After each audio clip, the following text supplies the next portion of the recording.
Who? Who? Who? Let's keep this propane train a chug-a-luggin', I tell you what, as we discuss the second episode of Season 15, Care of the Dog. And let me tell you, Hooties, this episode answers a question I've been wondering since the trailer of the revival.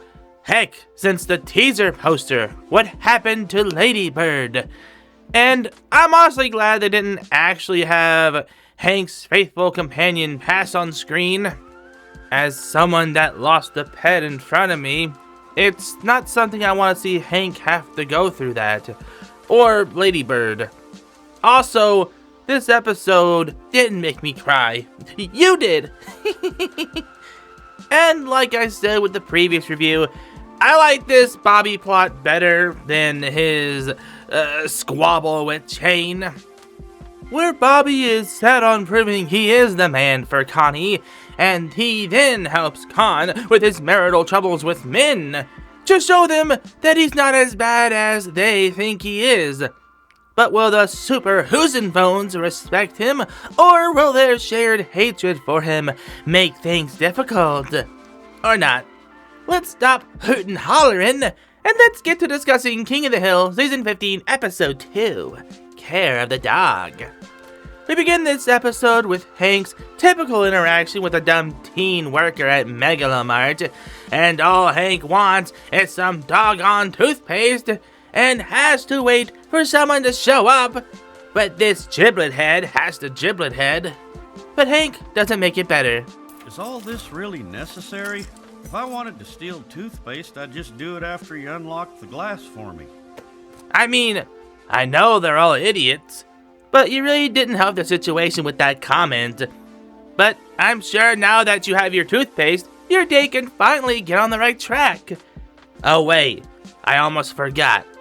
Peggy exists, and she just has to have this little dog, and this little dog is totally 2 years old, and Hank reads all of the requirements for the little mogwai, and Peggy just takes him without Hank giving a definitive yes, making Hank go back in for some dog food and have to deal with the same giblet head.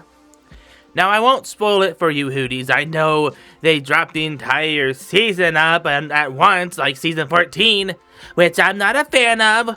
You really should separate them by a week, so it builds anticipation and not kill attention spans all at once.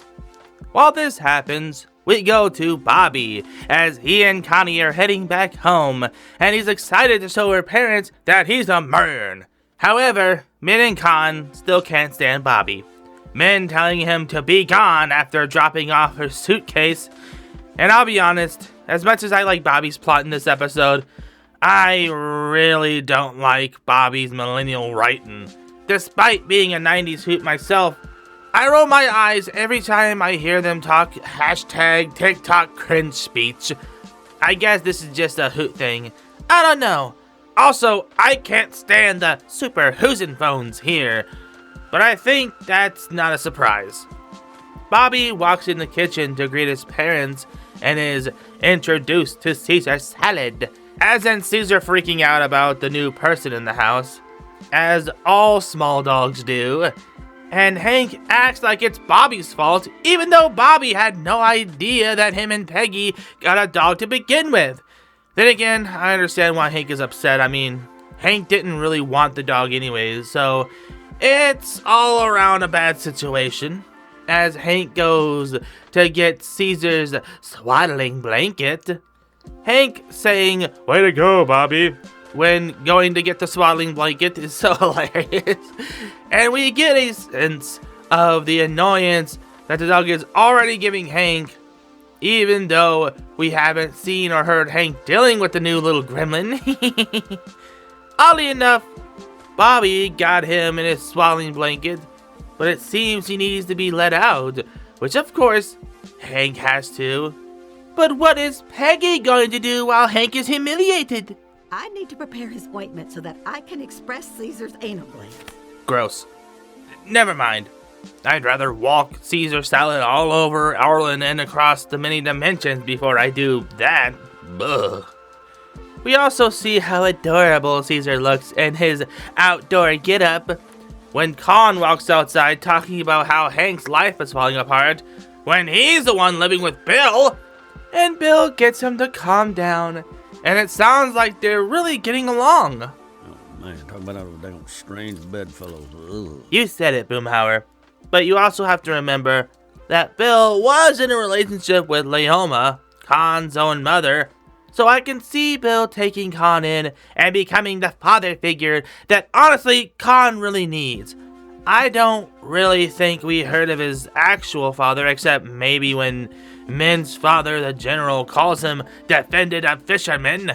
And the less we talk about General Gum, the better. Bobby talks to Connie over the phone about her birthday dinner, and they start talking romantical over the phone, and Connie sneaks over. I don't need to explain what she meant by an early birthday gift, but right now, let's head to Hank and Peggy as they talk about Caesar salad. Hank wanting to return him, but Peggy wanting to keep him, as Caesar sleeps peacefully in the bed, taking up a giant spot. We'll find out later why Hank is apprehensive about Caesar, but right now, Hank sets Caesar outside the bedroom when he senses something barking at Bobby's room as Hank unfortunately walks in on Bobby and Connie.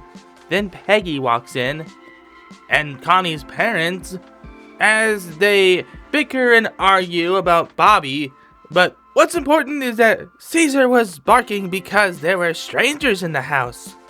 Which you can see changes Hank's opinion on Caesar salad some, now that he sees how good a guard dog Caesar is.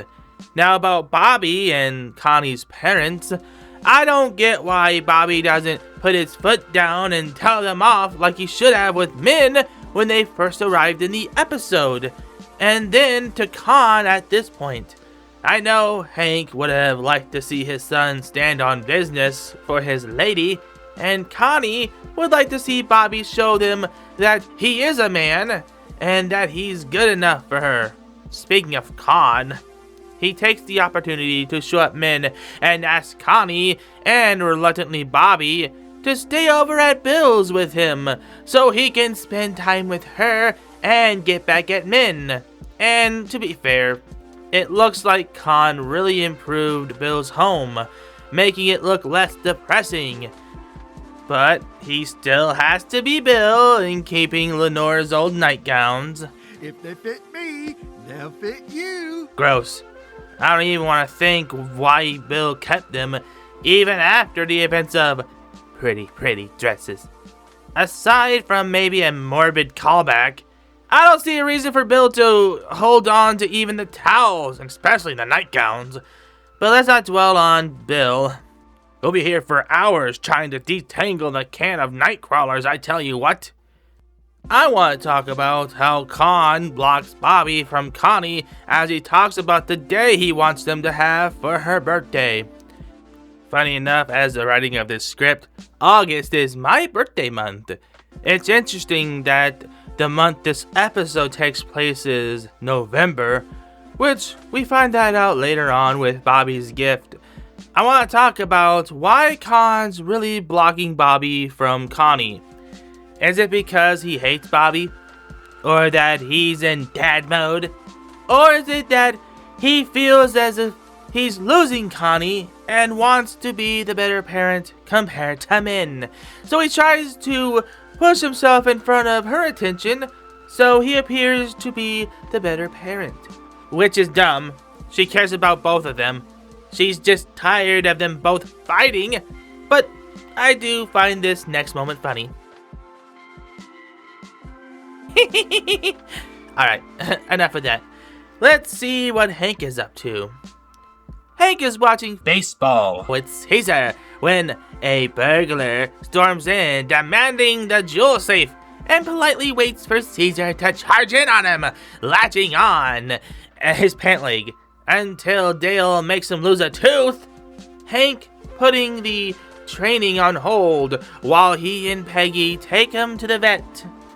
I'm fine, by the way. I'll leave it to Dale for a funny line.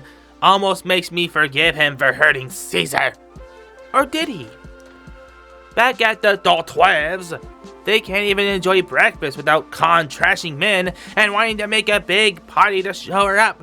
But Bobby volunteers to go with him because Con is so chill with Bobby dating Connie. And on the way to get party supplies, Con cries that his life is a wreck. Oh no, Con's sad about marriage and Bobby dating Connie. Womp womp. By the way, those cakes Bill made look like Japanese jiggly cheesecakes or souffle cheesecakes originally made in Japan, or more specifically in Osaka. Or I think so, since no search seems to give an answer. And now let's go back with Hank and see if Caesar's okay. Well, it turns out that Caesar isn't as young as the shelter person made him out to be, as it's revealed that Caesar is in fact a senior doggo. And Hank wants to return him to the shelter, while Peggy wants to keep him. Which I can see why Peggy would want Caesar, but Hank isn't about it. He just wanted some doggone toothpaste. He doesn't want to take in another pet, especially another dog, and now he knows the dog is old. But unfortunately, we gotta get back with Bobby and Con as they get the cake for Connie's birthday, and Con throws a baby fit that the cake didn't have enough roses, and Con is just a sad, pathetic mess, not even having a gift for her. Meanwhile, Bobby got her a necklace with her birthstone, citrine, which is on November. Which, you didn't even notice that it's November. Then again, I haven't watched all the episodes yet. Yeah, I don't care that they're all up. I want to watch them as I'm making the script. Anyways, Con still wants to trash Min, and Bobby tells Con that all Connie wants is for her parents to stop attacking each other. This is a new low. I'm getting schooled by Bobby Hill. But let's go back with Hank, and let's see how he's doing now that he knows that Caesar is an older dog, which he does explain why later on in my Hooted opinion, the best scene in the season so far. Again, I haven't seen the rest of the season yet, so no spoilers, my Hooties. Hank is justifiably upset about the situation with Caesar, Peggy informing him that the shelter has another family that'll take Caesar in, Hank shrugging it off with a cold response, when Caesar waddles in with one of Ladybird's old toys, and Hank takes Caesar out for a walk. I warn you, Hooties, this scene may cause you Hooties to cry. I'm serious, it's that good a scene, so just giving you a heads up. Hank takes Caesar to Ladybird's grave, letting him run around while he talks to Ladybird about his apprehension of letting another dog in, let alone an older dog, not wanting to feel the same bitter pain that he felt when losing her, which I think was a contributing factor in why he left for Saudi Arabia, to help get over Ladybird's passing. Or that's my hooded theory, at least. Hank's feeling ready to take Caesar in now that he's had a talk with Ladybird with a funny moment. If you're okay with us keeping Caesar, don't come back to life. Well, it's settled then. I love this. Hank finally coming to terms of welcoming a new dog in after Ladybird's passing. Even though Caesar couldn't replace Ladybird, that doesn't mean that Caesar Salad isn't still an adorable old doggo. Just look at him chasing them butterflies. Adorable. So with Hank's plot out of the way, and my favorite plot of the episode, man, that's 2 for 2 with Hank's plot being my favorite of the episode, let's meet back up with Bobby taking Connie to her birthday dinner at Perchance with what they thought was one of their parents, when they see both of them together. And they're getting along?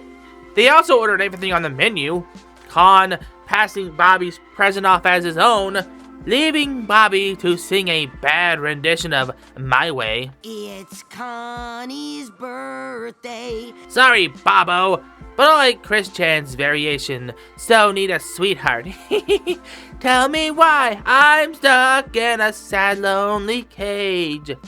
I so need a cute girl my age. Tell me why I never wanna hear you say I have a boyfriend. Anyways, while Con and Min get along somewhat by mocking Bobby, Connie tells him that she knows the necklace was his idea, as they have a very expensive dinner. I ordered lobster and I don't even like it. Aside from Min and Con being absolutely at their worst, this was an okay episode. Bobby's plots aren't the best so far, but Hank's plots are good. Again, I want to watch these episodes while I'm working on the script for the episode and not just binge them all in one sitting. But that's just this Hootie's way of being a King of the Hill enjoyer, I tell you what. But what about you, Hooties? Let me know what you thought of the episode and the review in the comments, as well as how you enjoy King of the Hill. As always, you Hooties' feedback and opinions mean a lot, and I can't thank you all enough for all of your support, old and new Hooties.